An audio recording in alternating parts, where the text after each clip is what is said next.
올해로는 벌써 결혼 10년 차가 되네요. 여러분은 지난 명절 잘 보내셨나요? 저는 명절을 지나고 보니까 제게 참 시끄러웠던 작년 명절 일이 생각나네요. 정말 큰일이 있었고 이 일을 계기로 제 인생은 많이 달라졌습니다.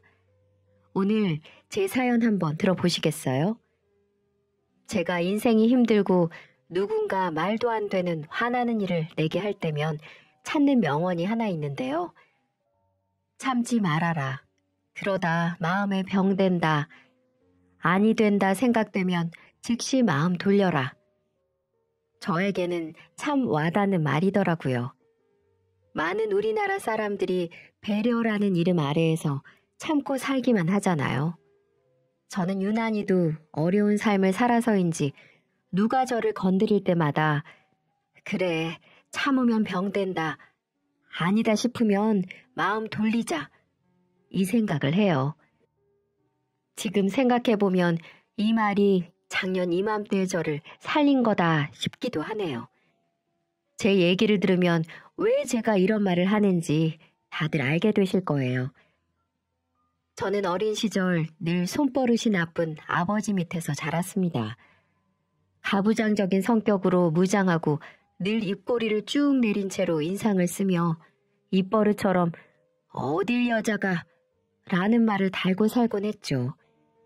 건들거리는 걸음걸이로 아무에게나 화를 쉽게 내곤 했고요. 그리고 소주를 매일같이 4병씩 마셔대며 벌겋게 달아오른 얼굴로 새벽쯤 커다란 몽둥이를 들고 나와 저와 어머니를 온갖 이유로 때리곤 했었죠. 어딜 여자가 8시간 넘어서 돌아다녀? 어디 눈동자를 그렇게 버릇없이 굴려? 왜 나만 보면 니들은 표정이 울상이야? 딴 놈들한테는 해프게 웃어주지? 이 나쁜 년들, 가장에 대한 존경이 없어. 이런 말을 들어가며 분노를 고스란히 받아내야 할 때면 그저 오늘은 조금 덜 아프기를 바랄 뿐이었죠. 그리고 그 시간이 끝나면 저와 엄마는 서로 밤새 부둥켜 안고 울곤 했었어요. 결국 이렇게 사는 것보단 도망쳐서 가난하게라도 사는 게 낫겠다 싶었던 우리는 아버지가 취해 깊게 잠든 틈을 타서 돈 몇 푼과 우리를 늘 때리던 몽둥이 하나를 들고 도망쳐 나오게 되었습니다. 그날 이후 단둘이 살아온 저희는 아등바등하며 힘겨웠지만 서로만을 의지해왔고 저는 이를 악물고 열심히 공부만 해서 20살 중반쯤 되었을 때 꽤나 번듯한 직장에 다니게 되었죠. 이때의 제 나이는 다들 연애도 실컷 하고 슬슬 결혼도 생각할 만한 나이였지만 저는 그 흔한 연애 한 번 아직 제대로 해본 적이 없었습니다. 어린 시절의 트라우마 때문에 남자가 무서웠기 때문이죠. 그래도 이때쯤 되니 엄마가 제 손을 잡고 말하더라고요. 윤서야, 너 네 아빠 때문에 남자 안 만나는 거니? 좀 무서운 것도 있어. 엄마도 알잖아. 내가 어떻게 자라왔는지. 지금 생각해도 아빠가 우리에게 했던 것들 생각하면 아직도 꿈에 나타나. 너무나 끔찍했으니까. 그래도 엄마는 네가 좋은 사람이라면 꼭 만나서 가정도 이뤄보고 그랬으면 좋겠어. 세상엔 아빠 같은 남자만 있는 건 아니야. 엄마, 나는 남자를 만나더라도 조금이라도 아빠와 비슷한 면이 있으면 안 만날 거야. 완전 정반대의 사람을 만날 거야. 그래, 한번 생각해봐. 이때 이후로 저는 너무 꽉 닫아놓은 제 마음을 조금은 열면서도 그래도 아빠랑은 진짜 다른 사람을 만나야지 라는 생각을 가지고 있었습니다. 그리고 얼마 후 정말 운명처럼 회사에 내가 원하는 남자가 나타나게 되었어요. 그 사람은 정말 놀라울 정도로 사소한 습관 하나까지도 아버지와는 정반대인 사람이었어요. 그 남자는 다른 회사에서 우리 회사로 이직을 한 사람이었는데 그 사람의 인상은 아버지가 늘 하고 있던 축 처진 입꼬리와는 정반대로 신기할 정도로 항상 웃는 얼굴이었어요. 이후 그 사람에게는 항상 눈이 가기 시작했죠. 지켜보면 그는 늘 반듯한 자세와 걸음걸이를 하고 있었고 아버지가 물처럼 마시던 술은 그 남자는 정말 싫어해서 회식 때조차 마시지 않았습니다. 너무나 차분하고 조용한 목소리조차 매력으로 다가오더군요. 그 사람의 그런 모습에 저는 서서히 끌리게 되었고 이내 사랑에 빠지게 되었습니다. 이후 저는 제 마음을 그 사람에게 적극적으로 어필을 하게 되었고 그 사람도 평소 저를 눈여겨봤다면서 예쁜 카페에서 제 마음을 받아주었습니다. 그렇게 사내 연애로 시작한 우리는 1년 반의 연애 기간을 가지게 되었죠. 참 그때는 좋았습니다. 같이 맛집도 찾아다니고 여행도 가고 제 인생에서 첫 남자였던 그는 정말 제게 잘해주었어요.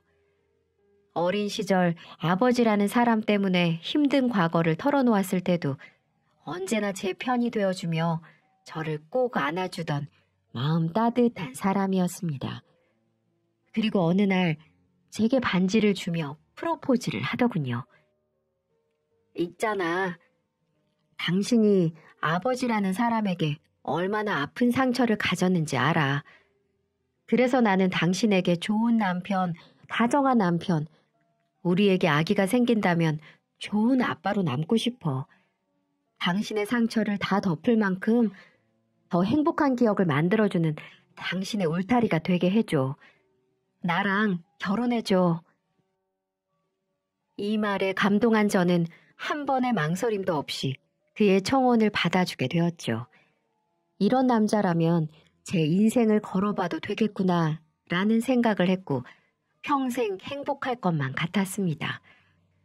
그 이후 우리는 번갯불에 콩 구워 먹듯이 빠르게 일을 진행해 나가게 되었어요.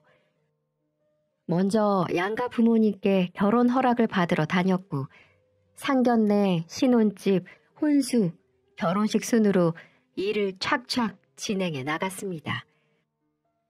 그리고 많은 분들이 결혼할 때 많이 싸우기도 하고 그 과정에서 파혼도 많이 한다고 하는데 우리는 정말 사소한 것 가지고도 싸움을 해본 적이 없었어요. 모든 걸 다 이해해주고 남편이 배려해준 덕분에 우리는 결혼식을 무사히 잘 마칠 수가 있었습니다. 시댁도 처음에는 여느 평범한 집안과 다를 게 없어 보였죠. 다만 이 시어머니라는 분이 저를 쳐다보는 눈빛이 썩 좋아 보이진 않았지만 원래 인상이 그런가 보다 하고 그때는 그렇게 넘어갔습니다. 하지만 지금 생각해보면 그때 알아차렸어야 했는데 그때부터 저와 시모는 전쟁의 서막을 알리는 눈빛이었다는 걸 나중에 알 수가 있었어요. 결혼을 하고 신혼 때는 너무 좋았습니다. 사랑하는 남편과 한 입을 덮고 잔다는 게 좋았고 누구보다 든든한 남편이 내 옆에 있다는 게 너무 좋았죠. 그런데 결혼 3년 차 즈음부터 남편이 자꾸 이상하게 행동을 하더라고요. 분명 생활비를 적당히 나눠 쓰고 있는데 자꾸 돈이 모자르다면서 툴툴거리기 시작하는 겁니다. 이번 달에 우리 여행 가기로 한 거 알지? 아, 알지. 근데 다음 달에 가는 건 어때? 왜? 무슨 일 있어? 아니, 이번 달은 좀 아껴 써야 될 것 같아서 그래. 왜? 돈이 모자라? 지난달에도 그래서 미뤘잖아. 어디 돈을 자꾸 쓰는 거야? 자기 계좌 내역 좀 봐봐. 아니, 그게... 그래서 남편 계좌를 확인해 보니 매달 어디론가 돈을 80만 원씩 보내고 있더라고요. 이게 무슨 돈이야? 사실은 그게 당신도 어머니, 우리 엄마가 식당일 힘들게 하시는 거 알잖아. 그런데 유독 요즘 힘들어 하시더라고. 그래서 물어보니까 요즘 시국인지라 손님도 많이 줄어서 도무지 매상이 회복이 안 되니까 생활이 어렵다고 하시네. 그래서 내가 조금씩 도와드리고 있었어. 뭐? 왜 그런 소리를 지금 하는 건데? 그리고 왜 그걸 당신 혼자 결정하는 건데? 우리 부부 아니야? 그리고 우리 친정집은 안 어려워? 친정은 자영업 안 하시잖아. 자영업자가 요즘 얼마나 힘든지 TV 통해서 당신도 많이 봤잖아. 그러니까 당신이 이해 좀 해줘. 나한테 부모님이면 당신에게 부모님이나 마찬가지잖아. 자식들이 어려울 때 돕고 살아야지. 그 마음 내가 모르는 건 아니지만 당신 집만 80만 원씩 보내는 건 아닌 것 같아. 당신도 알잖아. 우리 엄마 나 키우시려고 식당, 청소부, 전단지 돌려가며 키워주신 거. 그러니까 보낼 거면 공평하게 보냈으면 해. 그럼 똑같이 80? 무슨 매달 용돈을 80이야. 시댁, 친정 둘 다 공평하게 40씩 보내는 걸로 해. 우리도 지금 여유 있는 상태가 아닌데 어떻게 80씩을 보내. 그러니까 그렇게 하는 걸로 해, 여보. 이렇게 용돈을 양가 집안에 매달 40씩 보내기 시작하게 되었죠. 그런데 시어머니는 이걸 고마워하기는커녕 며느리한테 들켰다는 이유로 절반이나 용돈이 깎인 것 때문에 심통이 났는지 그때부터 시어머니가 싫은 소리를 서슴지 않게 제게 하기 시작하시는 겁니다. 야, 넌 돈이 어디서 나서 이런 옷을 입고 있니? 이거 비싼 브랜드 아니야? 너는 이런 옷 입고 다닐 돈은 있으면서 시댁에 보낼 돈은 없다. 그거지? 아휴, 이기적이긴. 너네 집에서 그렇게 키웠냐? 이렇게 제 옷을 보고 트집을 잡기 시작했고 치마가 짧다느니 화장이 진하다느니 제 외모를 보고 지적까지 하기 시작했어요. 처음에는 용돈을 깎아 심술이 나서 그런가 보다 참고 넘겼지만 시간이 갈수록 도가 지나치시더니 결국 저도 폭발하고 말았습니다. 어머님, 말씀이 너무 지나치신 거 아니에요? 아무리 그래도 화장 진하게 하고 다니는 게 술집 여자 같다뇨. 그게 며느리한테 할 소리세요? 앞으로 말하실 때 생각을 좀 하고 말씀해 주셨으면 감사하겠습니다. 라고 말을 해버렸어요. 그러자 시모는 뭐? 넌 농담하고 진담도 구별 못하니? 내가 농담 한 번 했다고 그렇게 시애미를 죽일 듯이 쳐다보며 말을 해? 이거 오늘 보니까 아주 못돼 처먹었구나. 나한테 이러는데 우리 아들은 평소에 잡아먹겠네. 잡아먹겠어. 시어머니는 얼굴이 시뻘개져서는 휙 돌아서서 혼자 중얼중얼거리며 그 자리를 벗어나시더군요. 그날 이후부터 우리는 서로만 보면 못 잡아먹는 상황까지 와버렸습니다. 그리고 더한 건 매번 명절마다 지옥이었어요. 매번 증조 할머니, 할아버지는 물론 다른 분들까지 꼬박꼬박 제사를 챙기는데 이때마다 남자들은 손 하나 까딱을 안 하더라고요. 남편도 초반에는 도우려는 신용이라도 하다가 시어머니가 남자가 어디 주방에 들락날락거리냐며 호통을 몇 번 치니 이제는 집안 어른들이랑 똑같이 소파에 눕다시피 해서 TV랑 핸드폰을 보는 겁니다. 그 모습이 얼마나 얄밉던지요. 게다가 명절 때마다 꼭 듣는 말이 있었어요. 예, 니네가 주는 40만 원 가지고는 내 약값도 안 된다. 그러니 생색내지 말고 이번 달부터 다시 80만 원씩 입금해라. 내 친구 며느리는 매달 120만 원씩 용돈을 더 준다더라. 얼마나 자랑하는 줄 아니? 나도 며느리 덕 좀 봤다는 소리 좀 듣게 그렇게 해줘. 혹시 아니? 그럼 내가 다시 널 이뻐해 줄지. 어머니, 제가 무슨 돈 나오는 기계라도 되나요? 제가 은행인 줄 아세요? 자식이 됐으면 자식 된 도리를 해야 될 것 아니야. 어머님, 자식은 저기 누워있는데요? 누워있는 자식한테 그럼 돈 더 벌어오라고 하시면 되겠네요. 우리 준이보다 네가 더 잘 벌잖니. 시부모를 진짜 부모 모시듯이 해야지 복이 들어오지. 애도 들어서고. 이렇게 항상 이런 식의 대화가 반복되다 보니 기싸움도 지치고 힘들어서 포기하게 되더라고요. 남편도 처음 한두 번만 중재하다 본인도 중간에서 지쳤는지 우리 사이에 이제 신경을 쓰지 않는 상황까지 와버렸고요. 게다가 어느 날은 시어머니가 대뜸 찾아와서 저를 앉혀놓고 얘기를 하더군요. 얘, 너 임신을 못하는 이유가 뭐니? 니네 집안 씨가 이상한 거 아니야?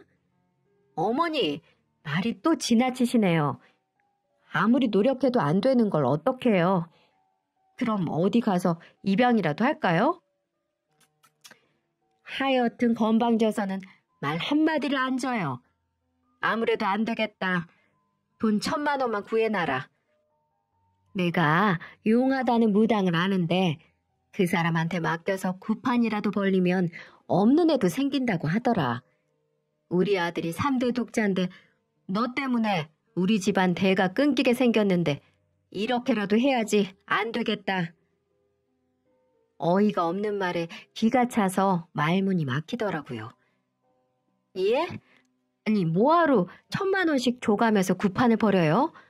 전 그거 동의 못하니까 어머님이 1,000만 원을 구해서 어머니 아들 데리고 가서 굿을 하던지 삶아 먹던지 알아서 하세요. 저는 이렇게 말하고는 저녁을 하러 주방으로 가버렸습니다. 그 순간 남편이 퇴근하고 집에 들어오게 되었어요. 어머니는 남편을 보자마자 억울하다는 듯이 또 하소연을 하는 겁니다. 아이고, 니네 각시가 이 시애미를 가르치려고 든다. 꼬박꼬박 말대꾸하고 정말 서러워서 이제는 아들 집에도 못 오겠네. 니네 자식 안 들어서서 걱정돼서 말 좀 했더니 날 아예 잡아먹으려고 들어. 그렇게 말하고는 땅을 치며 통곡을 하는데 참으로 어처구니가 없었습니다. 전 그런 모습을 하고 남편에게 왜 저러고 계시는지 모든 걸 말해주었죠. 그러자 남편도 어이가 없는지 제가 아닌 어머니에게 한마디 하더군요. 엄마, 아무리 임신이 안 된다 하더라도 요즘 누가 돈 1,000만 원을 주면서까지 굿을 해요. 그리고 우리 그럴 여유도 없어요. 그러니까 앞으로 그런 얘기는 절대 꺼내지 말아주세요. 그러자 시모는 우리 아들이 내게 세뇌당했다면서 또 통곡을 하기 시작하는데 정말 속에서 부글부글 끓는 거 참느라 엄청 애를 썼습니다. 그날 이후 어머니 말이라면 그냥 무시해버리긴 했지만 피로와 스트레스로 인해 정신적으로 피폐해져 가는 건 피할 수 없게 되더라고요. 그것 때문이었을까요? 어느 날 저는 제 몸에 뭔가 이상을 느끼기 시작했어요. 갑자기 양쪽 가슴의 크기가 살짝 달라진 것 같기도 하고 가슴에 멍울이 잡히기 시작하는 겁니다. 뭔가 이상하다 싶은 느낌이 들기 시작했죠. 예전에 어머니가 유방암에 걸리신 적이 있었는데 증상이 그때와 비슷해서 덜컥 겁이 나서 곧바로 병원으로 달려가 검사를 받기 시작했습니다. 그리고 전 의사에게 유방암입니다. 아마 수술을 해야 할 확률이 높겠군요. 라는 통보를 받아야만 했습니다. 예? 수술이요? 네, 정밀 검사하고 날짜 잡으시죠. 그리고 그 전까지 꼭 무리하지 마시고 몸에 안 좋은 음식들은 피하시고요. 그리고 요즘 유방암은 치료만 잘하면 금방 나을 수 있는 암이니까 절대로 스트레스 받으면 안 되세요. 아시겠죠? 라고 하는 겁니다. 깜짝 놀란 저는 불안함과 무서움에 빠르게 수술 날짜를 잡았고 최대한 안정을 취하려고 애를 썼습니다. 남편도 내가 유방암이라는 소리를 듣고 그동안 잘해주지 못해 미안하다며 최대한 스트레스를 받지 않도록 노력해 주었어요. 집안일도 알아서 다 할 정도로 저를 배려해 주었습니다. 그렇게 지내던 중 또다시 명절이 돌아왔어요. 전 스트레스를 받으면 안 되는 상황에서 또다시 명절의 시댁에 가면 시모와 한바탕 전쟁을 치룰까봐 이번 명절은 당신 혼자 갔다 오라고 부탁을 하게 되었죠. 여보, 내일 명절에는 당신 혼자 다녀오는 건 어때? 또 어머니랑 부딪힐까봐 벌써부터 불안해서 그래. 그러니 어머니한테 당신이 말 좀 잘해서 최대한 기분 나쁘지 않으시도록 말 좀 해줘. 알았어. 내가 엄마한테 한번 잘 얘기해 볼게. 잠깐만 기다려봐. 그리고 남편이 방에 들어가서 전화하는 소리가 들렸는데 세상에나 시어머니 목소리가 얼마나 큰지 방 바깥까지 다 들리더라고요. 엄마, 집사람 큰일이 생겨서 그런데 이번 명절엔 가기 좀 어려울 것 같은데.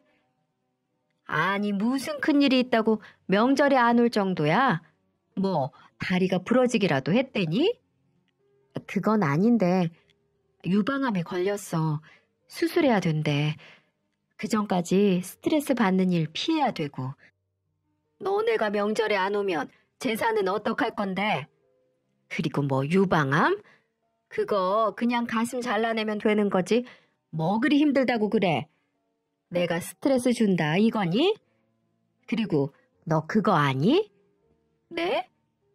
낙태한 여자가 유방암에 잘 걸린다더라. 그거 전부터 꼬라지가 야시시한 게 꼴배기 싫더니 너 속이고 옛날에 굴러먹던 년 아냐? 이 말을 전해 듣고는 저는 너무 놀라고 화가 나서 참을 수가 없었어요. 당장 수화기를 낚아채서 한마디 하고 싶었지만 극구 말리는 남편의 씩씩거리면서 분노를 삭혔습니다. 아니 무슨 그런 말도 안 되는 소리를 해요. 요즘 세상에. 그런 옛말이 그냥 생기니? 무당도 그것 때문에 애 안 생긴다 한 거 아니야. 어찌됐든 너네 알아서 오든가 말든가 해. 내가 가만두나 보자. 정말 어이가 없었습니다. 며느리가 암에 걸려서 힘들어한다고 해도 그깟 제사가 그렇게 중요하다뇨. 그 순간은 남편이고 뭐고 다 꼴보기 싫어서 이불을 덮어쓰고 얼마나 울었는지 모릅니다. 너무 서러웠어요. 아무리 제가 밉다지만 그런 말씀을 그렇게 쉽게 할 수가 있는지. 그렇게 한참을 눈이 퉁퉁 부을 정도로 울고 있을 때 마침 친정엄마가 전화가 오더군요. 우리 딸, 어떻게 아픈 거는 좀 괜찮니? 밥은 잘 먹고 있고? 스트레스 받으면 절대 안 된다. 알았지? 전 그 소리를 듣자마자 저도 모르게 왈칵 눈물을 쏟아내 버렸습니다. 딸, 왜 울어? 많이 힘드니? 아, 엄마, 안 그래도 그것 때문에 할 얘기 엄청 많은데 시엄마가 나보고 글쎄 굴러먹고 다녀서 낙태해서 유방암 걸린 거래. 정말 미친 거 아니야? 뭐? 야, 제정신이야 그 아줌마? 아이고, 우리 딸 속상해서 어떡하니. 그런 말은 귀에 담지도 말어. 정말 모 눈에는 뭐만 보인다고? 진짜 어디 나사 하나 빠진 늙은이 아니니? 아무튼 엄마가 내일 갈 테니까 그때까지 그냥 잊고 푹 쉬고 있어. 그리고 다음날 엄마가 유방암에 좋은 저지방 음식을 잔뜩 사와서 집으로 오셨습니다. 엄마, 뭐 이렇게 무겁게 많이 싸왔어? 이런 게 몸에 좋다는데 네가 해먹기에는 몸도 힘들고 어렵잖아. 그래서 하다 보니 많아졌네. 그나저나 이런 것보다 너 어제 그 얘기 좀 더 자세히 듣자. 그 미친 소리는 왜 나온 거니? 안 그래도 엄마 그 얘기 하려고 했어. 일단 방에 들어가서 얘기하자. 그러고는 방에 들어가서 엄마랑 대화를 하려는데 갑자기 누가 문을 무식하게 쾅쾅 두드리는 겁니다. 그래서 놀라서 제가 나가봤더니 시어머니 목소리가 들리는 거예요. 야, 이년아, 문 당장 열어. 명절에 집 앞까지 찾아온 시어머니를 밖에다 세워두는 건 어디서 배워먹은 버르장머리니? 듣기만 해도 정말 짜증나는 목소리였죠. 정말 안 열고 싶었지만 안 열어주면 더 시끄러워져서 옆집이 피해받겠다 싶어서 문을 열어줬습니다. 그러니 들어오자마자 하는 말이 너 어제 내가 그렇게 말을 했는데 결국 안 온다고 했다며? 너 지금 나 혼자 고생해보라고 엿먹이는 거 누가 모를 줄 알아? 내가 네 머리 꼭대기에 있어 이거사. 아프다면서. 아프다는 애가 피부 색깔도 더 좋아지고 암 걸리기 전보다 더 쌩쌩해졌냐? 잔말 말고 어서 옷 입어. 내가 이렇게 널 끌고 오게 만들어야 되겠니? 와, 정말 이 소리를 듣는데 미치겠더라고요. 더 이상 이 여자가 시애미로 보이지도 않았습니다. 여러분, 해도 너무하지 않나요? 전 분노가 차오르면서 저도 인상을 팍 쓰면서 말했습니다. 아니 어머님, 제정신이세요? 며느리가 앞으로 어떻게 될지 모르는데 혼자 고생하기 싫어서 절 데리러 왔다고요? 지금 정신이 있는 거예요? 없는 거예요? 그러자 그 노인네는 제 말이 채 끝나기도 전에 씩씩대는 얼굴을 하고는 갑자기 오른손을 높게 들더니 제 뺨을 향해 있는 힘껏 내리치는 겁니다. 짝 하고 뺨 맞는 소리가 온 집에 울려 퍼졌죠. 그 순간 안방에서 가만히 듣고 있는 엄마가 그 소리를 듣고 팔을 걷어차며 나오셨어요. 야, 이 미친 여자야. 지금 뭐 하는 짓이야? 누가 감히 남의 귀한 자식한테 손을 대는 거야? 죽고 싶어? 평소 조용하고 순하기만 하던 저희 엄마는 제가 맞는 걸 보고는 화가 나서 온몸이 떨리고 눈이 돌아가 계시더라고요. 그러고는 곧장 주방으로 가셔서 후라이팬 하나를 잡더니 그대로 가지고 와서 시모의 머리를 조져버리는 겁니다. 이야, 지금 우리 딸 암 걸려서 명절 못 간다고 하는데 안 왔다고 뺨을 때려? 네가? 너 오늘 딱 걸렸다. 내가 너 평소에 벼르고 있었는데 한번 매운맛 좀 봐봐 이년아. 그러시면서 사정없이 후라이팬을 두들기시는데 시모는 아이고 사람 잡네 하더니 쏜살같이 현관문을 향해 도망가는 거 있죠. 그렇게 기세당당하던 사람은 어디 갔는지 덜덜 떨며 제게 두고 보자는 말을 남기며 집으로 돌아갔습니다. 당연했겠죠. 아무리 시모가 힘이 좋다고 하더라도 맨손으로 후라이팬을 들고 있는 사람을 어떻게 이길 수가 있나요? 그 모습을 본 저는 저희 엄마 때문에 얼마나 속이 후련했는지 모릅니다. 정말 10년 묵은 채증이 다 내려갔다고 해야 할까요? 그 순간 엄마가 얼마나 고맙고 멋있어 보였는지 몰라요. 그걸 본 엄마는 저를 꼭 안아주시며 다독여 주셨어요. 그리고 밖으로 볼일을 보고 온 남편이 돌아와 제 부어오른 뺨을 보고는 화들짝 놀래며 말을 하더군요. 이게 무슨 일이야? 내가 집 잠깐 비운 사이 뭔 일이 있었길래 당신 뺨이 이렇게 부어올랐어? 네 엄마가 그랬어. 네 그 잘난 엄마가 때리고 갔다고. 명절에 제사상 안 차렸다고 쫓아와서 뺨 때리는 사람이 사람이야? 네 엄마도 당신도 꼴보기 싫으니까 당신도 어서 나가. 다 보기 싫어. 뭐? 정말 엄마가 그랬단 말이야? 잠깐 있어봐 여보. 내가 당장 사과하라고 할 테니. 그러고는 남편은 시모랑 통화를 하더니 딱 봐도 남편 생각처럼 방향이 흘러가지 않은 것처럼 보였어요. 남편이 와서 사과를 하라고 해도 내가 왜 사과를 해야 되냐며 오히려 적반하장으로 나오는 걸로 보였는데 전 그 모습을 보자마자 남편의 전화기를 뺏어서 한마디 하고는 전화를 끊어버렸습니다. 아줌마, 나 지금 엄청 화가 많이 난 상태예요. 이 순간부터 나한테 어머니라는 소리는 못 들을 겁니다. 아무리 나이가 드셨어도 어른처럼 행동해야 그만한 대우를 해드리죠. 됐고, 다시는 제 얼굴 볼 일 없을 테니 한 번만 더 찾아오거나 연락하면 경찰에 신고할 줄 아세요. 아셨어요? 하고 당차게 말하고 전화를 끊어버렸어요. 그 후 그 사건을 계기로 그동안 시댁에 바치던 용돈도 싹 끊어버렸고 더 이상은 잔소리 듣지 않게 됐습니다. 그리고 정말 제가 찾아가지도 않고 남처럼 행동을 하니 시모는 그제서야 사과하는 신용을 하기 시작하더라고요. 시모는 제게 직접 사과를 하는 게 자존심이 상했는지 시부에게서 전화가 오더군요. 얘야, 저번에는 우리 집사람이 너무 심했던 것 같다. 그래도 잘났든 못났든 네 셈이 아니겠니? 네가 마음 넓으니까 한 번만 이해해주면 안 되겠니? 죄송하지만 이해가 안 되는데 어떻게 이해를 하나요? 그리고 왜 아버님이 전화하세요? 자존심 상해서 직접 전화 못 하시겠대요?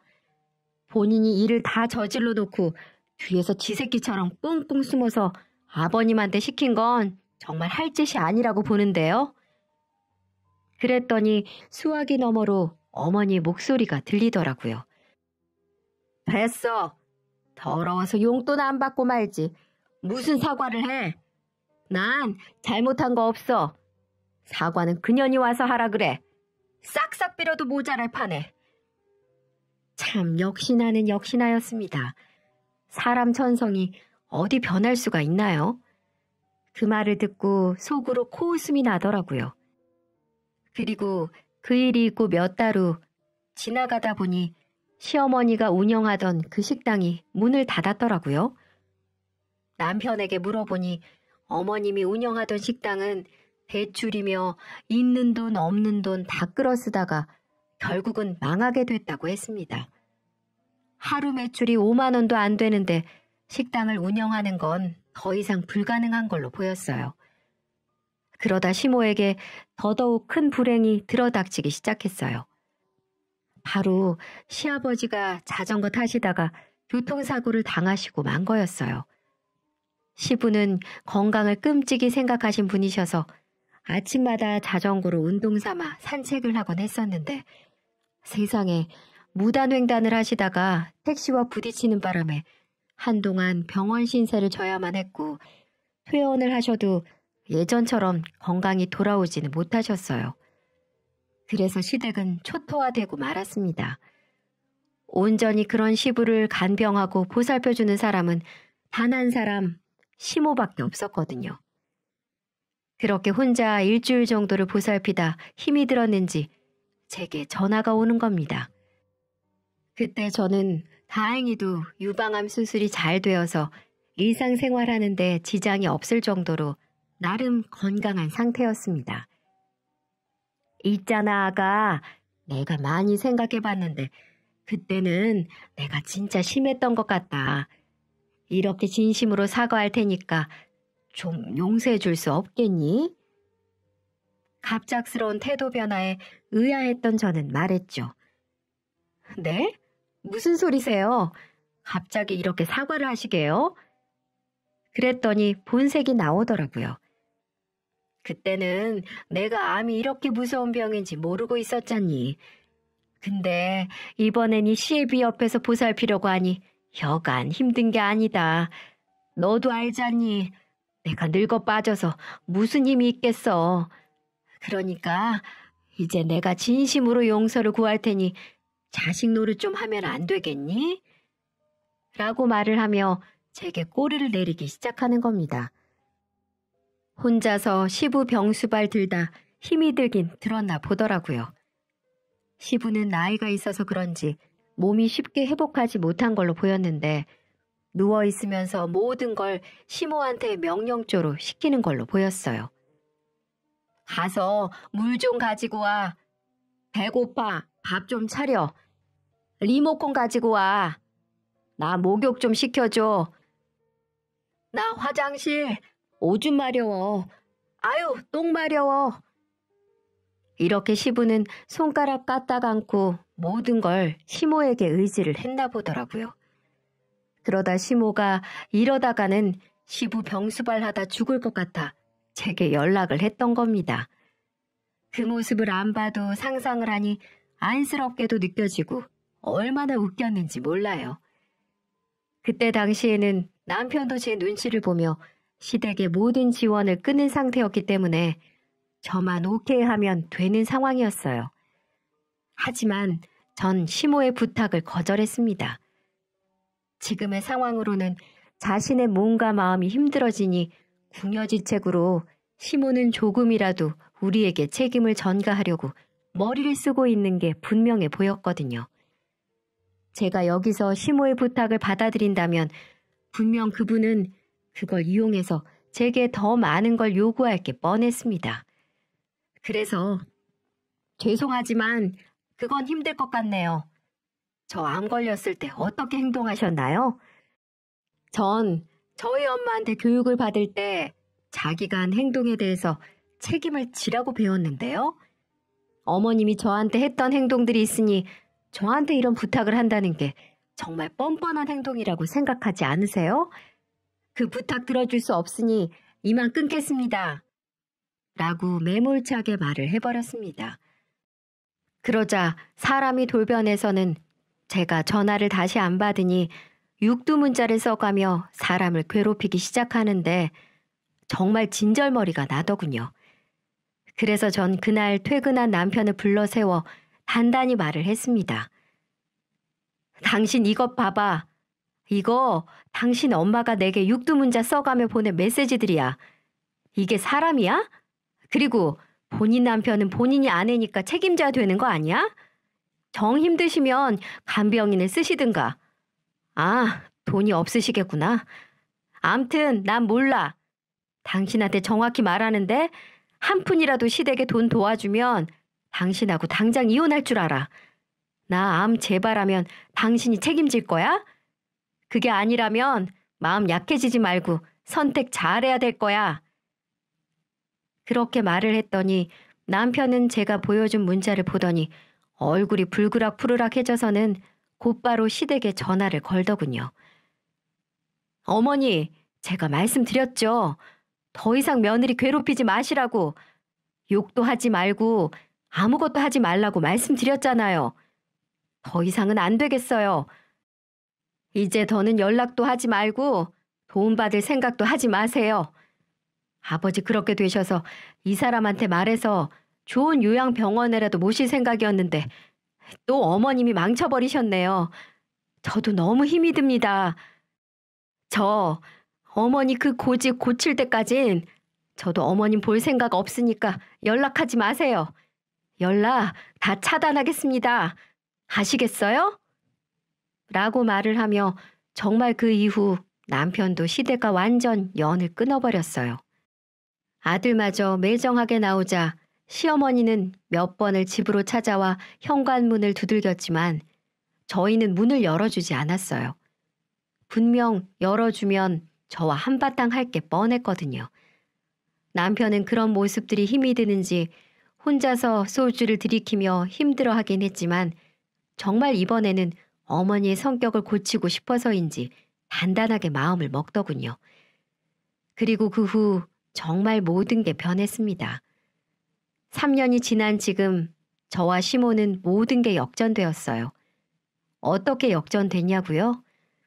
저와 남편은 정말 2년 동안은 한 번도 연락도 찾아뵙지도 않았어요. 정말 남보다도 더 못한 생활을 하며 지냈습니다. 그러다 3년째 되던 해 시모가 어디 식당에서 힘들게 일을 한다는 소리를 듣게 되었습니다. 그래서 남편과 조용히 그 식당으로 찾아가 봤는데 정말 허리를 숙여가며 서빙을 하는 모습이 보였어요. 아마도 생계가 힘들어지자 어머님이 한 푼이라도 벌어 살아가려고 노력하는 듯 보였어요. 그 모습을 본 남편은 아무리 못나도 자신을 낳아준 어머님인지라 주체 못할 정도로 눈물을 흘리더군요. 저는 그 모습을 보고 남편이 너무 안쓰러워 보였습니다. 그래서 결심을 하게 되었죠.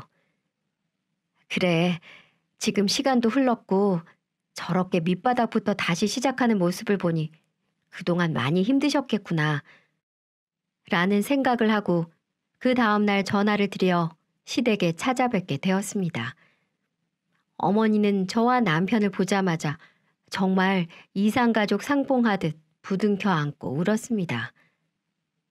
잘 왔다. 잘 왔어. 내가 그동안 얼마나 보고 싶었는 줄 아니? 아가, 정말 내가 나이 먹고 주책 맞게 그동안 심하게 굴었다. 그래서 이렇게 벌 받고 있나 봐. 어머님, 저 어머니 다 용서한 거 아니에요. 이 자리에 온 건 괜히 저 때문에 부모 자식 간 연을 더 이상 끊고 지내게 하고 싶지 않아서 온 거예요. 그래, 고맙다, 아가. 고마워. 대신 조건이 있어요. 조건? 전 그렇게 말하고 미리 준비해둔 볼펜과 A4 용지를 꺼내 어머님께 제안을 했습니다. 이제 다시 저도 어머님, 아버님의 며느리로서 역할 다하며 잘 모실게요. 하지만 또 언제 어머님이 돌변해서 제게 해코지할 것 같기도 해서 불안한 건 사실이에요. 그러니 서로 확실히 해놓으면 좋겠습니다. 제가 불러드리는 대로 받아 적어주세요. 꼭 이렇게까지 해야겠지? 싫으시면 그냥 저희 가볼게요. 아니다, 아니야. 어서 불러봐. 첫째, 본인은 앞으로 며느리에게 욕설을 하지 않는다. 둘째, 다른 며느리들과 비교하며 무리하게 돈을 요구하지 않는다. 셋째, 괜한 걸로 트집을 잡거나 말도 안 된 걸로 시집살이를 시키지 않는다. 넷째, 만약에 한 번이라도 이 세 가지를 어길 경우 아들 내외가 인연을 끊더라도 달게 받을 것을 맹세한다. 대충 이런 내용들이었습니다.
그리고 서로 사인까지 하며 그 각서를 직접 어머니 지갑에 넣어 주었어요.